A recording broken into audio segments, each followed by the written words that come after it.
Good. Hello. Oh, hello. Hi, Stephanie. Hello. Are you seeing us? We can hear you, but Yeah, I we can't can see see you. you. You can see Oh, me? Okay. It yeah, says you it's can still hear me, but you connecting to can't see me. me. Yes, I can't see you. We definitely want to see you though. Uh, oh, let me try. Let me keep trying. I see my picture on the screen, but it's paused. Okay. Yeah. So it says it's connecting on my side. But anyway, we can hear you. How are you?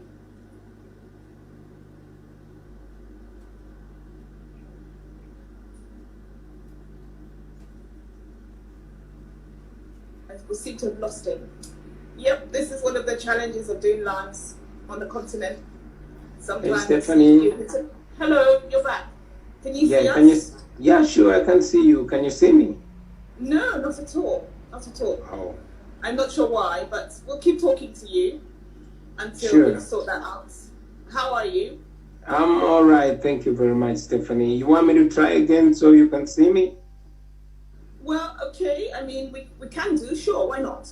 It would be great to see you and connect with you in that way, but if it doesn't work, we'll just stick with the audio. But try once more.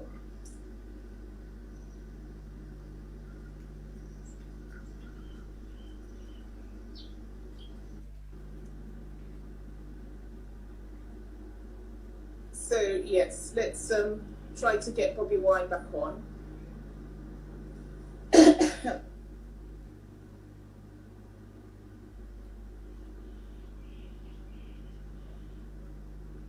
So while we're waiting, yes, someone said that in the comments that they hadn't seen a lot of news about the pandemic. We have been reporting some, but it's just with cases in Italy, in Spain, in New York, being hundreds of deaths per day. We're not seeing those numbers in Africa. So the focus is on those places right now in the news, and we pray that it really doesn't get that bad here in Africa. But we're trying to bring you the news via mediums such as this, via our website, also via CNN International. So if you tune in, we are reporting about some of the issues in Africa. It's not as prevalent, so the focus is not intensely on Africa right now. So and we pray that those cases don't, and numbers of deaths don't rise so exponentially. Well, we'll just go with audio if we can with this. Tech is not on our side today, but then that's the perils of live reporting. Hello, Bobby, can you hear us? Hey, Stephanie. Can you see me now? I can't see you, but we'll just have to settle for hearing your voice and talking to you. Sure, let's talk then. Unfortunately, it must be something to do with the network, but I can hear, I can see and hear you. Okay, fine. We'll go with the audio conversation. That's totally fine. So where are you? Where are you calling us from? I'm home. Where is home?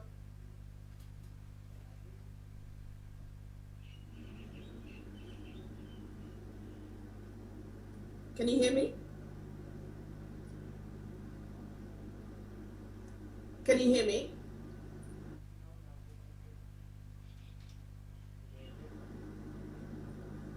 Let's see. We seem to be having connection issues.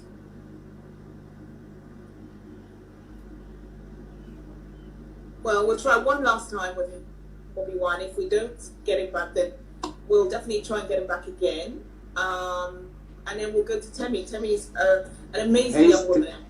Oh, hey, you're back. Hello. Hey, Stephanie. I'm sorry I keep dropping off. That's such a shame. And that's definitely connection issues. So we'll have a chat with you as long as we can and try to get a few questions in. So can you just give us a quick update about what is going on in Uganda? Well, the COVID-19 pandemic has had its own toll in Uganda in different ways. Yes, we continue to thank the health workers because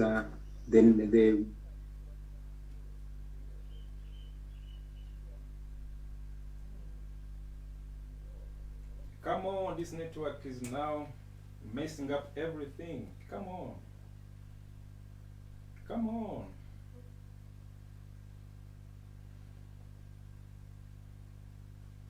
Come on. Network is messing up everything. Here where I'm streaming live, and as well as Instagram for this lady, and as well as my president's network. Oh my goodness.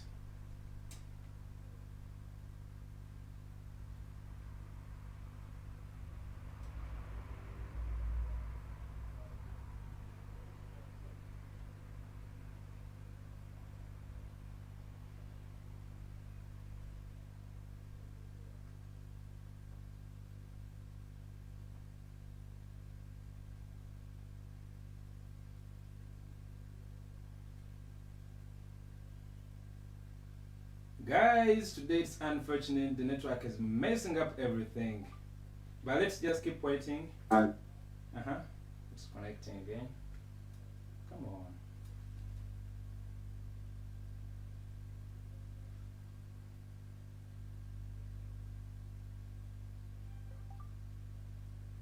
Oh.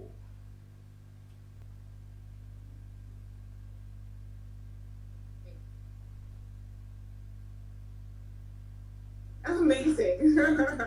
We tried one last time and now we Yeah, I was saying, now you can see me. Yes, we can see you. I'm glad. Yeah. Okay. Like I was saying, people continue to suffer. We have a population that is poor in some parts of Uganda. The poverty rates are as much as 84%, for example, in Karamoja. So because many people work from hand to mouth, and the lockdown has been ongoing for a while, recently extended, people are stranded.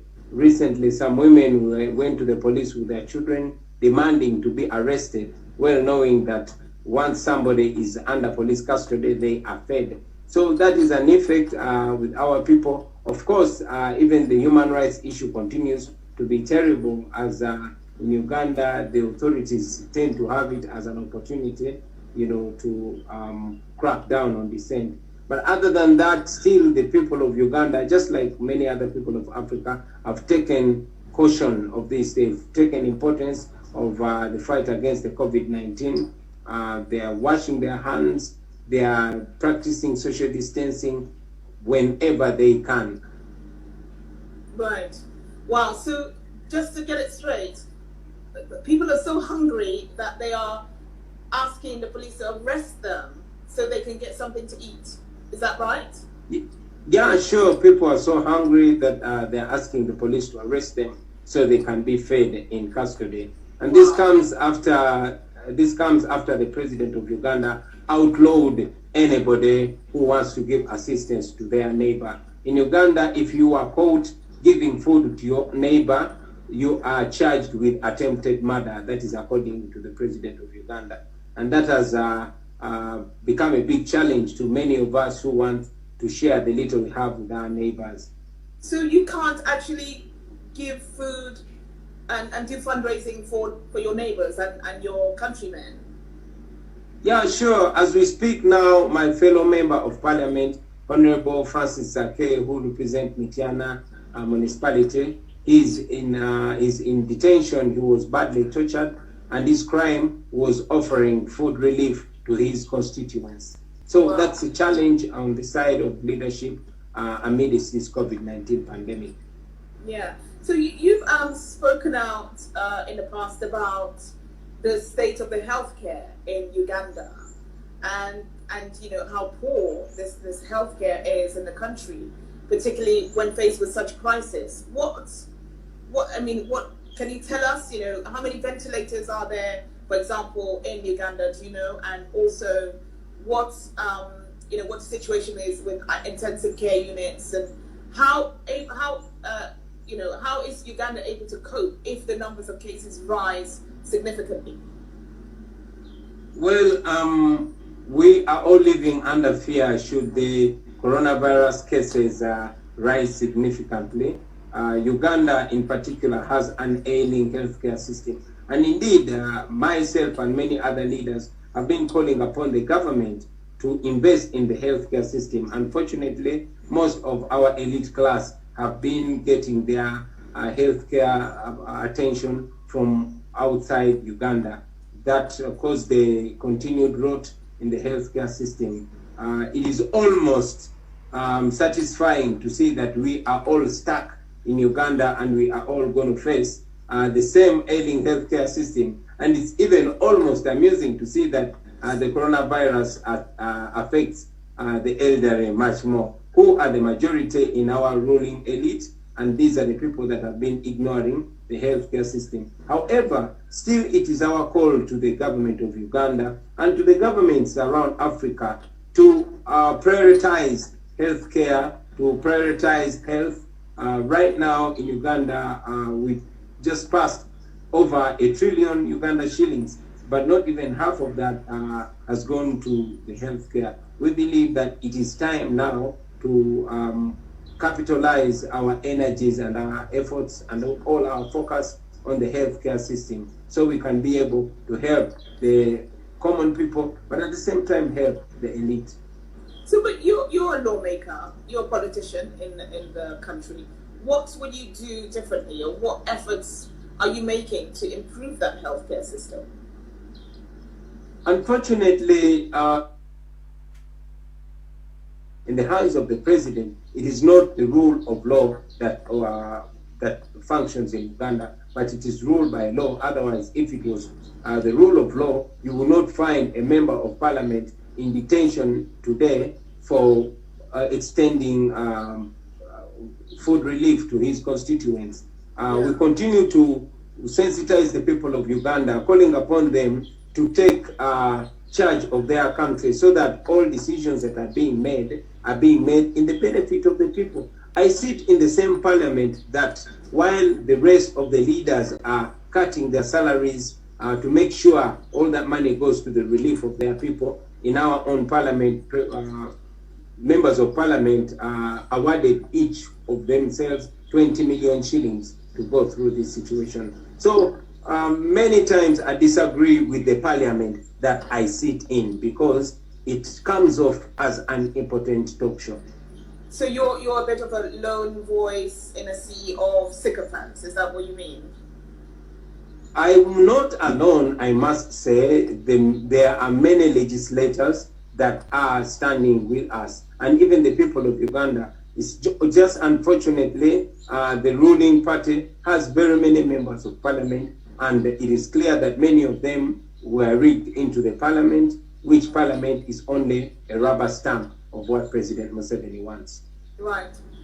So we saw a video of President Museveni working out, doing press-ups in his office recently. And, he was urging Ugandans to stay at home. What did you make of that video when you saw it? Well, are you still seeing me? Yes. Well, I can't see great, you, but great. me. Sure. It is nice. It's interesting to see the head of state encouraging Ugandans to work out. That is the same thing that we've been doing practically, but not in words. However, it's also important for the head of state to relate with the people that he is leading, because close to 80% of our people are living under the poverty line. They don't have the luxury of a spacious place to work out from. And as a young man, as a former boxer, I used to work out so much, and I know there's only one fuel that makes somebody work out, that is having food. It's important for the president to be reminded that the people have no food. The people are so hungry, so it is hard to work out. Are you saying that there have been no relief efforts at all on the part of the Ugandan government in the wake of the lockdown, or is it just not getting to people quickly enough? What relief efforts have been made?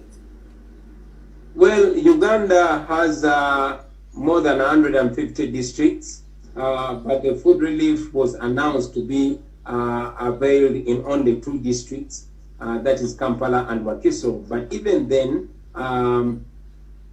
very, very few people have been reached in these districts. It is in these very districts that women are carrying their children to the police stations and demanding to be arrested so they can be fed.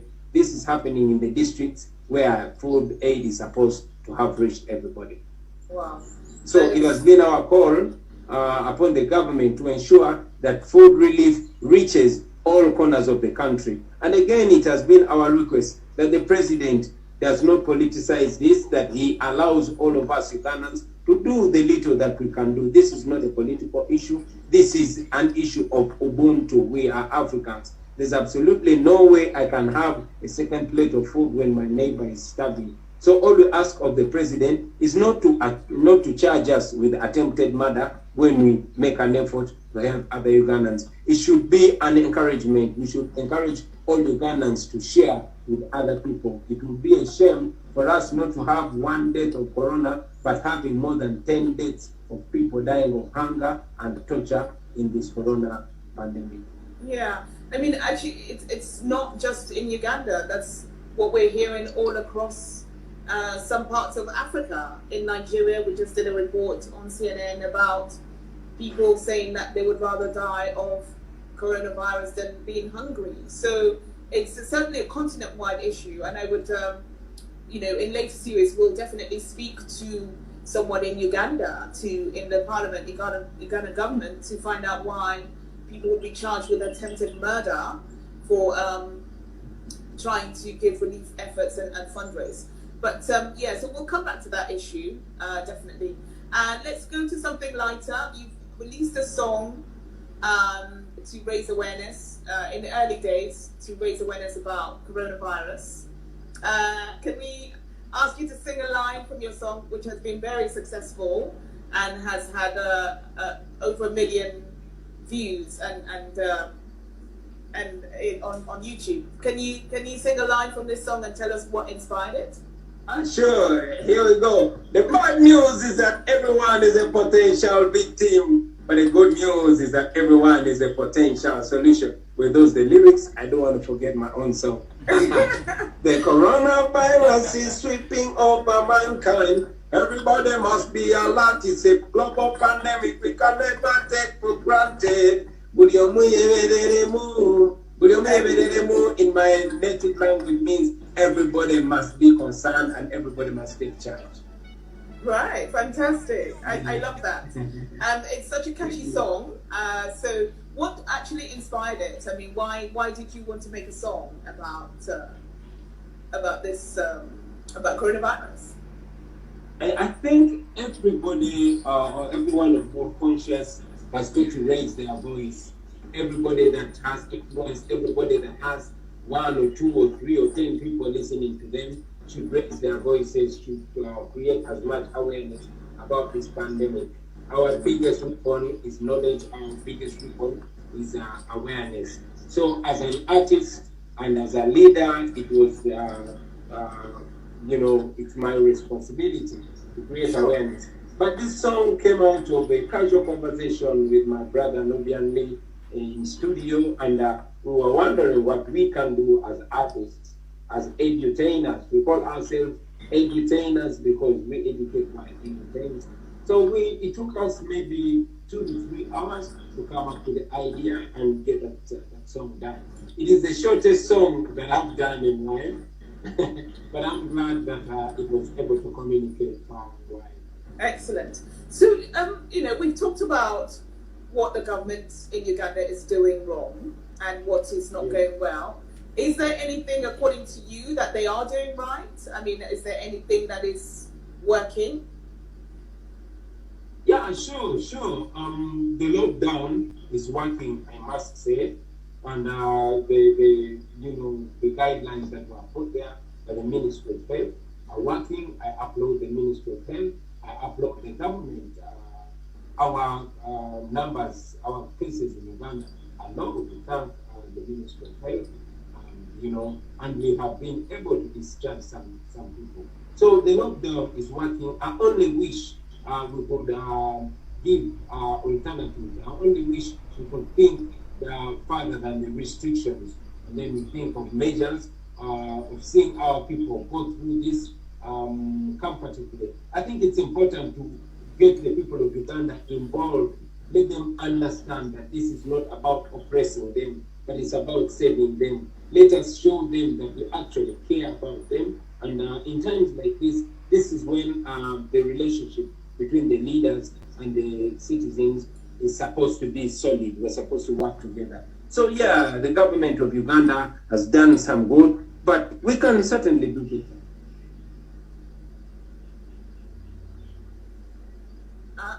I think we may have lost.